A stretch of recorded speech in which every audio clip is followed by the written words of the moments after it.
Welcome to On Air with Amber Wynn, where nonprofit leaders learn to fuse passion and commitment with proven business strategies to create long-term funding, impact, and sustainability.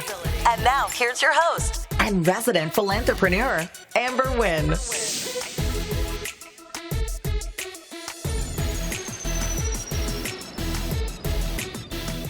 Hello, fam. Welcome to On Air with Amber Wynn.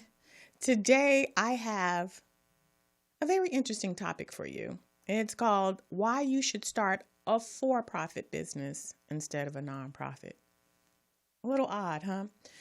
I've decided to have this topic because when I meet with individuals who have decided they're starting a nonprofit, I meet with them with an open slate and I listen to their ideas, what they're trying to accomplish. And 9 times out of 10, individuals are trying to shove a circle into a box, right? Someone's told them or they believe that starting a nonprofit would be easier. And so they've decided, well, I want to do this. And so I'm going to start a nonprofit because I'll get this money to do it. And after our conversation, 9 times out of 10, I say, nope, that's not a good business model. A nonprofit doesn't really serve you because what I'm hearing you say is that you really want to accomplish these things. You really want to do these things. And they're like, yeah, but if I start a nonprofit, I can get a grant to cover it. And I tell them the truth. No, you won't. And they're like, what? I'm like, and you don't have to. You don't have to start a nonprofit to accomplish the goals that you want to accomplish. And so today's topic, I am going to break down why you should start a for-profit instead of a nonprofit. You're going to thank me after this conversation. I'm just saying. We're going to pause, but when we get back, we'll jump into the topic. Are you a nonprofit organization with 501c3 status? Are you using video to promote your cause and attract donors? If you answered yes to both of these questions, then the YouTube Nonprofit Program was created especially for you. The YouTube Nonprofit Program allows you to activate your cause, broadcast a compelling story, and launch an effective campaign via YouTube. The program gives nonprofits access to YouTube tools that most users don't get: an embedded donate button, call to action overlays, annotations, live streaming, and access to a community forum. So take advantage of this program for your nonprofit, and you can really see the results in your video and overall communications. Welcome back to On Air with Amber. It's your girl, Amber Wynn, Philanthrepreneur. And today we're going to have that conversation. Today I am going to say what no or not many nonprofit consultants will say to you, right? They're not going to say to you, you know what, you shouldn't start a nonprofit. You should really start a for-profit. Why? Because their livelihoods are based on you starting your nonprofit. Either they are there to help incorporate, they are there to help strengthen your board, they're there to help generate revenue through grants or development, whatever. Listen. That is not my purpose. That is not my function. Yes, I'm a nonprofit consultant. Yes, your sister has got to get paid. Yes, all of that. My purpose, though, is to strengthen communities. And guess what? There's more than one way to skin a cat. Okay? So today we're going to talk about why you should actually start a for-profit instead of a nonprofit. Number one, let's take 2 steps back. If your purpose is to make a difference, make an impact in your community, you can do that as an LLC or a corporation. You do not have to be a 501c3 to make an impact in your community. Talking from personal experience, back in 2013, I started a nonprofit, the Institute for Nonprofit Management, because I wanted to do what I'm doing right now as a consultant. Your girl is not a nonprofit. I have been formed as an S Corp. I have a corporation, and I am making a huge impact in my community. You know why? Because I am training nonprofit organizations on how to run their nonprofits like businesses. I'm helping them to strengthen their infrastructure. What does that mean? Systems are being in place so then they can produce the documents that funders are asking for. I am providing technical assistance. I'm telling nonprofits the truth about what it is that funders want and what they need and how to get it and how to do it. That is important because once you understand the formula, once you understand what it is that a funder wants and needs, then you can provide it for them. Then you can generate revenue. I do that as a consultant. I don't do it as a nonprofit. Back in 2013, I thought, well, let me start this nonprofit. Then I'll get this money from, the government. And then my nonprofits, because I know they can't afford it, they can just take my courses. It didn't happen because back then there wasn't an appetite for it.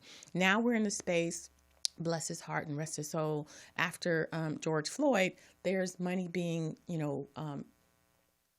invested in our communities. And so as a result, as a consultant, I'm able to impact nonprofits. Why? Because funders pay me. Same model that I thought that I would implement back in 2013, but they weren't feeling it. They weren't feeling it because when you start a nonprofit, it's with the understanding that you know what you're doing. It's with the understanding that you understand that there is a business that you're starting. The reality, though, and what funders believe should be the reality are so far apart. And my conversation with funders are, they should know, but they don't. They're starting their nonprofits because there is a need and they're trying to meet that need. They're not going through, a master's program in nonprofit management. They're just jumping in, rolling up their sleeves and doing the work. Fast forward. If you have an idea, if you want to make a contribution in your community, say for example, you want to improve the arts in the community. So you have an arts program. You do not need to start a nonprofit in order to have an arts program. You know why? Because you can get money, either a contract from the government, you can get sponsorship from companies that align with your mission, or you can get grants. You do not have to start a 501c3 tax exempt status. People are like, well, I've been told, if you have a nonprofit, then I can give you a grant. So that's why I want to start it. If you have an LLC or a corporation, you can get your program fiscally sponsored. What does that mean? It means that there's an organization that has been established to help businesses qualify for grants. So what they do is they take your program and they put it up under their umbrella. So basically they're saying, I will accept this grant on behalf of this program and you will deliver it. They're going to accept the grant. They're going to do the reporting, the financials, and there's a shorter bandwidth, right? Shorter time for you to launch because you have this organization that is specifically designed to help for-profits or nonprofits roll out quicker. You're using their financials, so there's a higher likelihood that you'll be funded. They have the expertise and experience and responsibility of providing the reporting to the funders, which you do not have, right? So there are more than one ways to skin a cat. And I'm saying to you, go in understanding that you don't have to start a nonprofit, because when you start a nonprofit, you have to recruit a board, because the board is responsible for running the organization. And for those of you who don't understand that, it's going to take you a couple of years to figure it out. Then you've got to recruit the board. Then you got to make sure it's the right board members and all of that. Where if you have a company, you just get paid and you start and you roll, right? That's what I did. I started my nonprofit consulting, and now I am providing training services to nonprofits all across the country. And I don't have to worry about a board that's telling me you've got to do this, you've got to do that, because that's their role, that's their responsibility. And if I don't do what the board says, then I can be fired. The revenue that comes in, it comes into Amber Wynn, and I decide what to do with it. Because I've invested my money in it, then I can get that money back. When you invest your money into a nonprofit, it has to go back into the nonprofit. So I'm just saying to you, don't just jump in thinking, oh, this is the only way I can do it. Oh, this is the only way that it can be done. I've been told this is how it has to do. Do your research. You can impact your community. You can open up a donor advised fund, right? You can open up a donor advised fund, and the money can come into that donor advised fund, and the donor will get a tax write-off. But A donor advised fund, for all intents and purposes, is just like a bank account. So you don't have a board, and you don't have infrastructure, and you don't have staff. Those grants can be given out to whatever the donor advised fund is established for. I am saying to you, you may think that the only way that you can make an impact in your community, the only way that you can serve communities that are under-resourced, marginalized, is through a nonprofit, and I am telling you that that is not the case. I am telling you, if your goal is to own a business in the for-profit structure, you can own that business. You can't in the nonprofit. If you're afraid of someone taking your company from you as a founder, people have created this thing called a founder's clause. It does not hold up in the nonprofit because you can never own it. However, in a for-profit, there's something called a founder's agreement that talks about if you dissolve the organization, what happens to the assets, that talks about you having a say-so in the operations of your organization if you're not there. It doesn't exist in the nonprofit sector, right? If you want to be president and CEO, you can do that in a for-profit company. You can't do that in a nonprofit company because a president is over the board. The CEO is over the paid staff. Guess what? Paid staff reports to the president. Are you going to fire yourself? No. So you can't be the president and CEO. So all of these things that the IRS has predetermined, not Amber Wynn, the IRS, these are the rules that you have to follow. And when you buck up against those rules, people try all the time. Well, I'm going to be on the board. I'm just going to not do this. And, I'm going to, just trying to get around it. It doesn't work. What you get is struggle. You're not in the community like you originally wanted to do because you're trying to fit this circle into a box or this box into a circle, and it doesn't work. Do what best aligns with your goals. If you want generational wealth, start a for-profit company. If you want to own a business, start a for-profit company. If you want to be able to pass something down to your kids, start a for-profit business. If you want a return on your investment financially, meaning if you put in $20,000, you want to get that $20,000 back, start a for-profit company. There are so many reasons why you should start a for-profit company and not a nonprofit. There's probably more reasons why you should start a for-profit than a nonprofit. And I'm here just to tell you the truth today. Don't go in blind thinking you have to start a nonprofit to make an impact in your community, because your girl right here is proof that that is not the case. You can connect with funders, corporate sponsors, and you can get contracts, you can get revenue to cover your costs as a for-profit to continue to do the work that you want to do in your community. So you may say, how? And I'm going to say to you, I can't cover all of that in 7 minutes. But what you can do is go to my website at www.amberwynn.net, and you can click on Borrow My Brain, and I will look at your structure and let you know if you should really start a for-profit or if you should start a nonprofit. That much I will do for you. So I'm going to drop the link for my Calendly, and you can schedule some time. It makes no sense for you to go through 2-3 years struggling only to decide, I should have started a for-profit. We need you in the community making a difference, whether that's as a consultant, whether that's as a B Corp, whether that's as an LLC, whatever your business structure is, you can make a difference in your community. It does not have to be with a nonprofit. A nonprofit is a lot of work, y'all. That's why your girl is not a nonprofit right now. I am at this place in my life where I want to make a difference, but I don't want to work that hard. And I work hard as a consultant, but I know that I will work 3 times as hard as a nonprofit leader. So I have made the decision to function as a for-profit, and it works for me. And I'm saying it may work for you. Let's have the conversation before you get started. And if you've already started, there's no reason why you can't make that shift. If functioning as a nonprofit is not working for you, I'm going to say 2 things. Either you need to do the research and align yourself with an organization, i.e. Amber Wynn Philanthrepreneur, that can help you get your nonprofit on the right track, or you need to look at, does this not work for me? Dissolve the organization and function as a business entity that works for you. We got work to do in the community. We don't have time for you to be floundering out here trying to figure out what it is you need to do. All right.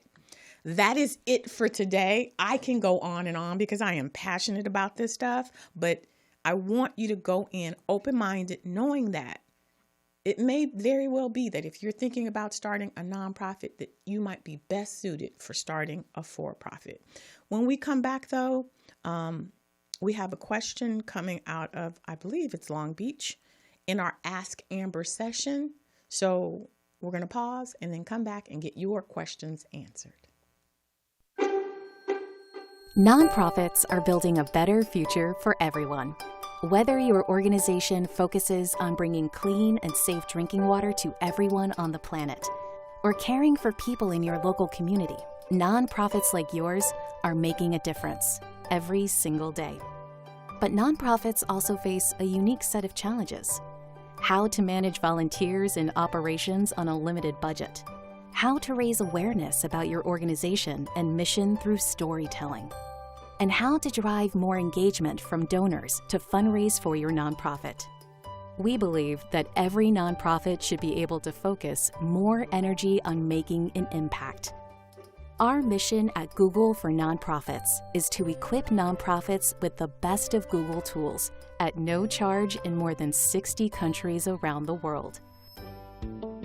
Your nonprofit can collaborate and communicate more effectively with smart, secure business apps from Google Workspace. With Gmail, your nonprofit employees and volunteers can send email from your nonprofit's custom domain. Teams can stay connected from different locations by using Google Meet and Chat. And you can access and collaborate on documents from anywhere with Google Drive. Increase your productivity so you can spend more time serving your cause or community. Through Google for Nonprofits, eligible organizations can receive free advertising to run ads on Google Search with Ad Grants. Ad Grants enables your organization to appear in ads on Google Search when someone's searching for topics related to your mission. Your nonprofit can receive free advertising to raise awareness, reach donors, and recruit volunteers. Tell the story of your organization through video to create an emotional connection to your cause. With YouTube, nonprofits can expand their audience, reach new supporters, and connect viewers to their mission. And finally, imagine that your donors and supporters could see exactly where their donations are making a difference. With Google Earth and Maps, nonprofits can create compelling custom maps that help tell their story to the world. Nonprofits are changing the world. We are here to help. Learn more at google.com/nonprofits. Welcome back to On Air with Amber Wynn. This is the time in our episode where you get to ask your questions. I always want to be relevant. I can talk forever. Y'all know that. But I want to make sure that the content that I'm providing with you is useful and helpful. So this is your time. So let's hear our next question on Ask Amber. Hey, Miss Amber, this is Sierra. And Raquel, calling from Long Beach, California. Our question is about kids starting a nonprofit. Yeah, we've been doing community service projects all throughout high school. Whoop whoop, St. Anthony. And now that we've graduated, Go class of 2023. we wanted to know more about starting a nonprofit. Specifically, can youth start a nonprofit? You hear about it all the time, kids starting nonprofits. Are there rules around youth starting a nonprofit? Yeah. Yeah. Thanks, Miss Amber. First of all, were they not the the cutest? Okay. Sierra and Raquel. Okay. I'm sorry. I'm just smiling big here. First of all, I love it that youth are starting early, thinking about, being in community. I mean, they're excited about being in community. Yes, there are rules around it, primarily because you're minors. If you are under 18, you definitely can perform the programs, right? You can do the outreach, you can do the services. But when we talk about starting a nonprofit, meaning filing paperwork and signing on contracts and things of that nature, incorporate articles of incorporation, no, You can't start a nonprofit. You can't form an organization because you're minors. And as such, these entities won't approve it. You need to be an adult. So probably your parents will have to officially start the organization, meaning they'll be the authorized individuals on the contracts, on the articles, and filing forms and things of that nature. But once you're 18, you're definitely legally able to start a nonprofit. When you see on television, oh yeah, this kid has started a nonprofit, their parents have started. They've incorporated under their names, but their child is probably the face. Their child is the one doing the work. And when they get 18, then, they'll put them on the documentations and things of that nature. But that was a very good question. Thank you, Raquel and Sierra out of Long Beach. And I look forward to seeing the work that you're doing in the community. All right. So now we're going to shift to the next segment of the episode called Nonprofit Spotlight. And it's when I have the opportunity to shine the light on the most amazing individuals doing the work in the community, right? Filling the gaps that companies aren't doing, that the government can't do. And that's you, my loves, my nonprofit leaders. Today, we're going to shine the light on an organization called A Place Called Home. A Place Called Home first swung open its doors in 1993, a year after the LA civil unrest. And it was amidst an epidemic that made the streets of South Central unsafe for its children. And so what they wanted to do was to create a multi-service youth and community center, and it's evolved and grown on the corner of South Central Avenue and 29th Street. So let's check out A Place Called Home. The mission of A Place Called Home is to prepare our children and the community for the future. To create opportunity in a neighborhood where 88% of the residents live below the federal poverty line. Where the crime rate is 60% higher than the national average. And nearly 50% of students don't graduate high school. When I walked into APCH, it felt like I was home. As the daughter of immigrants, I understand how important this work is. Every child has that opportunity to pursue their dreams and to achieve a life that they can imagine for themselves. We've started programs in workforce development, theater, digital media, life mentoring, rites of passage, impact, serving our teens with the highest needs. We created a new performance arts center, expanded community engagement, expanded our educational services. We have 3 gardens. Our kids know where food comes from, how to make it delicious, and what's good for them and what's not. One of the things that sets APCH apart is our robust counseling program. Being able to have emotional support can make all the difference. It just feels like home, and I just feel like I can express myself as much as I want. That's a really wonderful space to have. This place is like a portal to get you to something else that's beyond your wildest dreams. I'm planning to go to college with an APCH scholarship to study computer science. I became a member of APCH at the age of 13. I went on to get 2 engineering degrees with the support of the APCH Shaheen Scholarship. I currently serve as a COO for a real estate development firm, and I'm a proud board member of A Place Called Home. I am excited and honored to lead APCH into the future.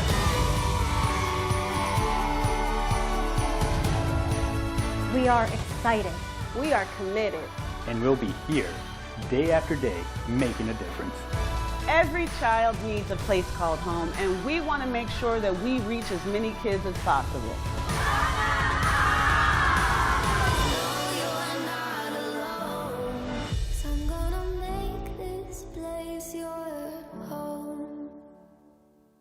Yay. Thank you, A Place Called Home. Central and 29th. That's my stomping grounds, y'all. If you are interested in supporting, visit them at www.apch.org because they're out there doing the work, y'all. All right, so we're going to close out this session with my Mindset Minute. Mindset Minute is where I share just a minute with you about something that I've been thinking about. Today, I've been thinking about where should executive directors spend their time. And that's an ominous statement because if you are an executive director, you're like, I'm spending my time doing everything. And this is what I'm here to say. You shouldn't be. An executive director should not be delivering programs or writing grants. As an executive director's role is more high level, right? You're supposed to be out there networking and creating collaborations, recruiting board members that's going to help you move your mission forward and bringing in revenue. You should be in front of funders so that you can talk about, be the ambassador, the brand ambassador about your organization, talking about all of the amazing things that your organization does so they can be inspired to then write that check. You should be out there, like I said, recruiting board members, recruiting staff members, high level, long-term strategizing, being out there in that space where you're growing your organization. If you are doing the day-to-day, then guess what? You're doing the day-to-day and not doing any visioning, not doing any strategic planning for the future. It's really just about right here trying to keep the doors open. Now, you may say, yeah, all of that's wonderful and great, Amber, but I don't have the money. I have to deliver the programs. Well, there are other ways to deliver your programs that will allow you the breadth and depth, the space to grow your organization. And if you want to learn more about that, today I am running a special. You can go to my website, click on Borrow My Brain for 60 minutes, and I can talk to you about how to shift your mindset from I have to do everything and I have to deliver programs and write grants to how you can really start to build out your infrastructure so that you can delegate that, so that you can have somebody else do that, so that you can generate revenue, right? To get the most important people in place who can then help you generate a bigger pot of revenue that's going to then help grow your organization. I'm going to say that again. You want to focus on those things that's going to allow you to hire people who will then bring in revenue to then hire those ancillary positions that's then going to grow your organization. It is strategic. It's not going to happen overnight, but you have to put the strategy in place. Put the strategy in place that's going to increase your capacity, remove you from the day-to-day so that you can do the high-level work that's then going to allow you to grow your organization. And I can show you how to do that. So if you are interested, click on the link, Borrow My Brain for 60 minutes, and I can give you the strategy for that. That's all we have for today. I hope you enjoyed this episode. Why you should start a for-profit instead of a nonprofit. Because it's something that I say quite often, and I said, let me say it to my community so that they know that there are other options out there for making an impact in the community without the heavy lifting of starting a nonprofit. Thank you for your time today. I'm always excited to be in community, to be in your space. I appreciate you spending your time with me. It's 30 minutes that you could be doing anything, y'all, and I don't take that lightly. I appreciate you, I love you, and I want you to take care of yourself like you take care of your community. See you next week. Thanks for listening. If you enjoyed this episode, subscribe and leave a review on iTunes. Head over to www.amberwynn.net/podcast for the links and resources mentioned in today's podcast. See you next time.